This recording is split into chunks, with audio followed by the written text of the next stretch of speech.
Hello दोस्तों, नमस्कार। स्वागत है आपका अपने YouTube channel online study bye Saurabh पर। दोस्तों, आज मैं लेके आया हूँ भारतीय संविधान के वेरी इंपॉर्टेंट क्वेश्चन जो पंचायती राज से संबंधित। इसमें मैंने दोस्तों 100 क्वेश्चन कराए हैं, इसमें 50 कराएंगे। 50 पहले भी वाली वीडियो में कराए थे, जो इसी का लिंक आपको डिस्क्रिप्शन बॉक्स में मिल जाएगा। अगर आप मेरे चैनल पर पहली बार हैं तो चैनल को सब्सक्राइब करें और घंटे के बेल आइकन को दबाना ना भूलें। चलो शुरू करते हैं अपने फर्स्ट क्वेश्चन से। पहला क्वेश्चन, पंचायती राज संस्थाओं के संगठन के 2 स्तर होने का सुझाव किसने दिया था? सही आंसर अशोक मेहता समिति ने दिया था। ये रहेगा हमारा राइट आंसर। बढ़ते हैं अगले क्वेश्चन। अगला क्वेश्चन, पंचायती राज के चुनाव को राजनीतिक दलों के खुले तौर पर चुनाव चिन्हों के आधार पर भाग लेने का सुझाव किस समिति ने दिया था? तो सही आंसर है अशोक मेहता समिति ने दिया था, यानी कि बी रहेगा हमारा राइट आंसर। बढ़ते हैं अगले क्वेश्चन की तरफ। अगला क्वेश्चन है, 1977 में केंद्र सरकार ने पंचायती राज संस्था की कार्यप्रणाली और ढांचे में सुधार लाने के उद्देश्य से किस समिति का नियुक्त किया था? तो सही आंसर है अशोक मेहता समिति का नियुक्त किया था, यानी कि ए रहेगा हमारा राइट आंसर। अगला क्वेश्चन है, पंचायती राज व्यवस्था का आरंभ किस समिति की रिपोर्ट के आधार पर किया गया? तो सही आंसर है बलवंत राय मेहता की समिति के आधार पर, यानी कि बी रहेगा हमारा राइट आंसर। बढ़ते हैं अगले क्वेश्चन की तरफ। अगला क्वेश्चन है, बलवंत राय मेहता समिति की अनुशंसाओं के आधार पर किस वर्ष पंचायती राज व्यवस्था को लागू किया गया था? सही आंसर है 1958 को किया गया था, यानी कि बी रहेगा हमारा राइट आंसर। बढ़ते हैं अगले क्वेश्चन की तरफ। अगला क्वेश्चन है, अशोक मेहता समिति ने पंचायती राज व्यवस्था के अंतर्गत कितने स्तरीय ढांचे की सलाह दी है? तो सही आंसर है 2 स्तरीय ढांचे की सलाह दी रही है, यानी कि ए रहेगा हमारा राइट आंसर।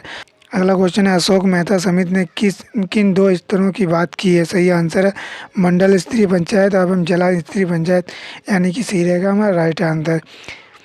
अगला क्वेश्चन है, अशोक मेहता समिति ने किससे संबंधित है?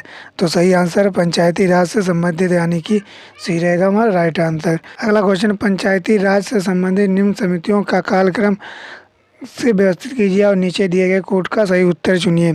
तो पहला है बी.आर. मेहता समिति, दूसरा है अशोक मेहता समिति और तीसरा है जी.वी. के राव समिति और उसके बाद लास्ट में आता है एल.एम. सिंघवी समिति। तो ये पहला इसमें, यानी कि तीसरा ये तीसरे में है, चौथा अशोक समिति, यानी कि सी रहेगा हमारा राइट आंसर। बढ़ते हैं अगले क्वेश्चन की तरफ। अगला क्वेश्चन है, 1970 में पंचायती राज व्यवस्था की समीक्षा के लिए गठित समिति की अध्यक्षता किसने की थी? तो सही आंसर है अशोक मेहता समिति ने की थी, यानी कि बी रहेगा हमारा राइट आंसर। बढ़ते हैं अगले क्वेश्चन की तरफ। अगला क्वेश्चन है, पंचायती राज संस्थाओं में निम्न स्तर पर कौन है? तो सही आंसर है ग्राम सभा व पंचायत है, यानी कि ए रहेगा हमारा राइट आंसर। बढ़ते हैं अगले क्वेश्चन की तरफ। अगला क्वेश्चन है, पंचायती राज संस्थाओं के उच्चतर स्तर पर कौन है? तो सही आंसर है जिला परिषद है उच्चतर स्तर पर, यानी कि सी रहेगा हमारा राइट आंसर। बढ़ते हैं अगले क्वेश्चन की तरफ। अगला क्वेश्चन है, पंचायती राज की आधारशिला है? तो सही आंसर है ग्राम सभा, यानी कि ए है हमारा राइट आंसर। बढ़ते हैं अगले क्वेश्चन की तरफ। अगला क्वेश्चन है, पंचायती समिति का मुख्य निष्पादक होता है? तो सही आंसर विकासखंड विकास पदाधिकारी होता है, यानी कि डी है हमारा राइट। अगला क्वेश्चन है, जिला परिषद का मुख्य कार्य होता है? तो सही आंसर है समन्वय एवं पर्यवेक्षण होता है, यानी कि ए रहेगा हमारा राइट आंसर। बढ़ते हैं अगले क्वेश्चन की तरफ। अगला क्वेश्चन है, पंचायती राज की मुख्य उपाधि है? तो सही आंसर है राजनीतिक चेतना का विकास, यानी कि ए है हमारा राइट आंसर। बढ़ते हैं अगले क्वेश्चन की तरफ। अगला क्वेश्चन है, पंचायती राज की प्रधान समस्या है? तो सही आंसर है यानी कि दलगत राजनीति, यानी कि बी है हमारा राइट आंसर। और दोस्तों, अगर आपको इस वीडियो की पीडीएफ चाहिए तो हमारे टेलीग्राम चैनल ऑनलाइन स्टडी पर मिल जाएगी, इसका लिंक आपको डिस्क्रिप्शन बॉक्स में मिल जाएगा। क्वेश्चन है, स्थानीय सांसद और विधायक किसके पदेन सदस्य होते हैं? सही आंसर है जिला परिषद, यानी कि सी रहेगा हमारा राइट आंसर। अगला क्वेश्चन है, ग्राम पंचायत का निर्वाचन करना निर्भर करता है? तो सही आंसर राज्य सरकार पर निर्भर करता है, क्योंकि ग्राम पंचायतों का निर्वाचन होता है तो ये राज्य सरकार करती है, यानी कि हमारा डी रहेगा हमारा राइट आंसर। बढ़ते हैं अगले क्वेश्चन की तरफ। अगला क्वेश्चन है, खंड स्तर पर पंचायती समिति एक है? तो सही आंसर प्रशासनिक प्राधिकरण है, जो खंड स्तर पर एक पंचायती प्रशासनिक प्राधिकरण है।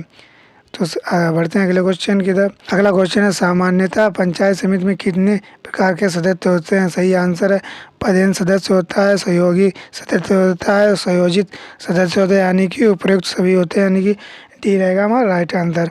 बढ़ते हैं अगले क्वेश्चन की तरफ। अगला क्वेश्चन है निम्नलिखित का सही वरीयता क्रम क्या है? तो सही आंसर है पहले होता है ग्राम सभा, उसके बाद पंचायत समिति और बाद में जिला परिषद, यानी कि डी में मिल रहा है 1 2 3, यानी कि ये क्रमानुसार दिए हुए हैं। तो सही आंसर है हमारा डी। बढ़ते हैं अगले क्वेश्चन की तरफ। अगला क्वेश्चन है पंचायती राज का विषय है? तो सही आंसर है राज्य सूची का विषय है। जो पंचायती राज है जो राज्य सूची का विषय है, यानी कि सही रहेगा हमारा राइट आंसर। बढ़ते हैं अगले क्वेश्चन का। अगला क्वेश्चन है पंचायतों द्वारा कौन सा कर वसूला जाता है? सही आंसर है स्थानीय मेले का कर वसूला जाता है, यानी कि ए रहेगा हमारा राइट आंसर। अगला क्वेश्चन निम्नलिखित में से कौन सा संविधान संशोधन यह कहता है कि ग्राम पंचायतों में 1/3 सीटें महिलाओं के लिए आरक्षित होनी चाहिए? तो सही आंसर है 73वां संविधान संशोधन यह कहता है कि 1/3 सीटें महिलाओं के लिए होनी चाहिए, यानी कि डी रहेगा हमारा राइट आंसर। और दोस्तों अगर मेरे चैनल पर पहली बार हैं तो चैनल को सब्सक्राइब करें और घंटे के बेल आइकन को दबाना ना भूलें। वीडियो के क्वेश्चन देखकर ही आपको मालूम चल गया होता कि वीडियो का कंटेंट कैसा है। तो ये देखो आरआरबी 2000 में पूछा हुआ क्वेश्चन है, सब पूछे हुए से क्वेश्चन लिए हैं और सिलेक्टेड क्वेश्चन लिए हैं। अगला क्वेश्चन है पंचायत स्तर पर राज्य सरकार का प्रतिनिधित्व कौन करता है? तो सही आंसर है पंचायत सेवा करता है, यानी कि ये रहेगा हमारा राइट आंसर। बढ़ते हैं अगले क्वेश्चन की तरफ। अगला क्वेश्चन है निम्नलिखित में से कौन सा पंचायती राज की तीन स्तरीय व्यवस्था के अंतर्गत नहीं है? तो सही आंसर है तहसील स्तर, ये तीन त्रिस्तरीय व्यवस्था के अंतर्गत नहीं है। बढ़ते हैं अगले क्वेश्चन की तरफ। अगला क्वेश्चन है पंचायती राज व्यवस्था अपनाई गई थी? तो सही आंसर है ये लोकतांत्रिक शक्तियों के विकेंद्रीकरण के लिए अपनाई गई थी, यानी कि बी रहेगा हमारा राइट आंसर। और दोस्तों ये यूपीएससी 2016 में पूछा गया हुआ क्वेश्चन है, सब पूछे हुए और सिलेक्टेड क्वेश्चन लिए हैं। तो बढ़ते हैं अगले क्वेश्चन। अगला क्वेश्चन है पंचायत चुनाव के लिए उम्मीदवारों की न्यूनतम आयु सीमा होनी चाहिए? तो सही आंसर है 21 वर्ष होनी चाहिए, यानी कि सी रहेगा हमारा राइट आंसर। बढ़ते हैं अगले क्वेश्चन की तरफ। अगला क्वेश्चन है पंचायती राज के कार्य क्षेत्र में नहीं आता है? तो सही आंसर है माध्यमिक शिक्षा परिषद, ये पंचायती राज के कार्य क्षेत्र में नहीं आता है, यानी कि डी रहेगा हमारा राइट आंसर। बढ़ते हैं अगले क्वेश्चन की तरफ।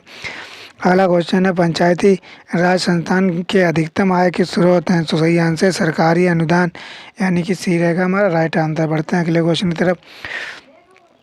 अगला क्वेश्चन है पंचायती समिति का गठन होता है? तो सही आंसर है प्रखंड स्तर पर होता है, यानी कि बी रहेगा हमारा राइट आंसर। बढ़ते हैं अगले क्वेश्चन की तरफ।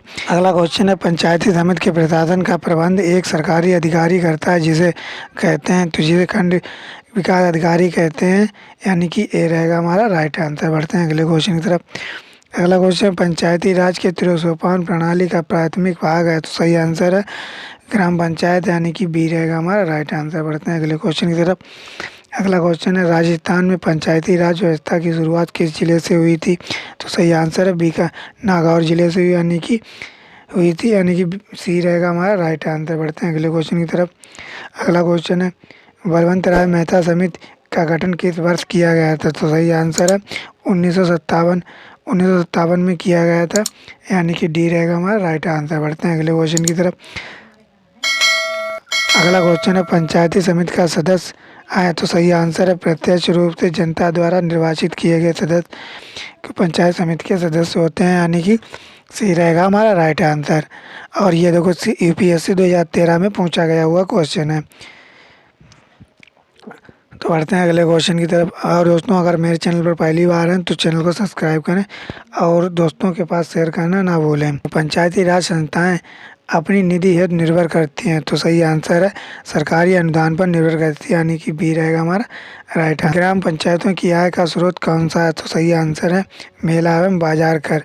अगला क्वेश्चन है एक विकास खंड पर पंचायत समिति होती है? तो सही आंसर है एक प्रशासकीय अधिकार पर होती है, यानी कि बी रहेगा हमारा राइट आंसर। बढ़ते हैं अगले क्वेश्चन की तरफ।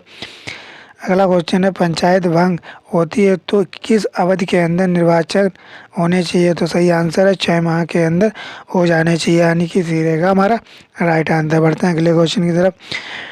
अगला क्वेश्चन है निम्नलिखित में से भारत में पहला नगर निगम कहाँ स्थापित किया गया था? सही आंसर है चेन्नई को पहला नगर निगम स्थापित किया गया था। और ये वेरी इंपॉर्टेंट क्वेश्चन है दोस्तों, याद रखना है आपको। अगला क्वेश्चन है पंचायती राज प्रणाली का शुभारंभ कब और कहाँ हुआ था? तो सही आंसर 2 अक्टूबर 1959 को हुआ था नागौर जिले में। तो यानी कि ये बी है हमारा राइट आंसर। और ये वेरी इंपॉर्टेंट क्वेश्चन है, इसे भी याद रखना है। क्वेश्चन 1957 की समिति ने भारत में त्रिस्तरीय पंचायत राज की सर्वप्रथम सिफारिश की थी? तो सही आंसर बलवंत राय मेहता समिति ने की थी, यानी कि सी रहेगा हमारा राइट आंसर। अगला क्वेश्चन, वर्तमान में ग्रामीण स्वशासन की रचना में निम्न में से किसकी अनुशंसा पर की गई थी? सही आंसर बलवंत राय मेहता समिति की अनुशंसा पर की गई थी, यानी कि ये रहेगा हमारा राइट आंसर। बढ़ते हैं अगले क्वेश्चन की तरफ। अगला क्वेश्चन है, विकेंद्रीकरण प्रणाली की सिफारिश किसने की थी? सही आंसर बलवंत राय मेहता समिति ने ही की थी। तो सही आंसर है हमारा सी। बढ़ते हैं अगले क्वेश्चन की तरफ। अगला क्वेश्चन है, 73वें संविधान संशोधन का अभिपालन करने वाला पहला राज्य है? तो सही आंसर मध्य प्रदेश है, यानी कि ए रहेगा हमारा राइट आंसर। बढ़ते हैं अगले क्वेश्चन। अगला क्वेश्चन है, पंचायती राज व्यवस्था का प्रस्तुकार शिल्पी किसे कहा जाता है? तो सही आंसर बी आर मेहता, यानी बलवंत राय मेहता समिति को कहा जाता है, यानी कि ए है हमारा राइट आंसर। बढ़ते हैं अगले क्वेश्चन की तरफ। अगला क्वेश्चन है, भारत में सही मायने में स्थान स्वशासन का जनक किसे कहा जाता है? तो सही आंसर है लॉर्ड रिपन को कहा जाता है, यानी कि बी है हमारा राइट। अगला क्वेश्चन है, भारत में प्रत्यक्ष लोकतंत्र का उदाहरण क्या है? तो सही आंसर है ग्राम सभा है, सही है हमारा राइट आंसर। और ये थे हमारा 50 क्वेश्चन जो हमने इस वीडियो में कंप्लीट किए हैं। और अब बाकी 50 क्वेश्चन हमने पार्ट 1 बनाया है, तो उसमें कंप्लीट किए हैं। और अगर जिसने नहीं देखा है तो देख लीजिए, उस पर जाकर आपको लिंक डिस्क्रिप्शन बॉक्स में मिल जाएगा। और ये वीडियो के अंत में यहाँ पर आपको देखने को मिल जाएगा। और अगर आप मेरे चैनल पर पहली बार हैं तो चैनल को सब्सक्राइब करें और घंटे के बेल आइकन को दबाना ना भूलें। तो तब तक के लिए जय हिंद, मिलते हैं नेक्स्ट वीडियो में।